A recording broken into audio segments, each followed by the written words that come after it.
કેમ છો કાકી? મસ્ત લાગો છો હા સાડીમાં. હે ને 5,000 ની સાડી લીધી આ. 5,000 ની લઈ આવી તું? ક્યારે લઈ આવી પાછી? અરે આ લાસ્ટ વીક ચૈત્ર નવરાત્રી હતી ને તો હું બજારમાં ચણિયા ચોળી લેવા ગઈ હતી. બે ચૈત્ર નવરાત્રીમાં ના ઓઈલી ચણિયા ચોળી બધું તું. હા તે પણ હું માર્કેટમાં ગઈ હતી ને એટલે પેલા દુકાનવાળાએ એમ કીધું કે બેન ચણિયા ચોળી વાળી આ નવરાત્રી નથી, એ તો ઓક્ટોબરમાં આવશે. પછી કોઈ ને એટલે આવી ઇન્ફોર્મેશન એને મને આપીને મદદ કરીને એટલે બસ પછી મારે એની દુકાનમાંથી કંઈક તો લેવું પડે ને એટલે 5,000 ની સાડી લઈ લીધી એમ. તે તો ખરું કારણ ઉભું કરી દીધું એમ. તો તમને શું વાંધો છે?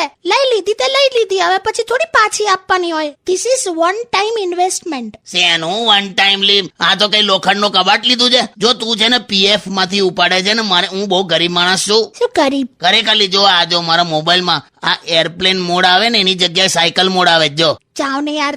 જવા દો ને કાકા, અમે આ સાડી બહુ સરસ લાગે છે. જો સરસ એટલે અત્યારે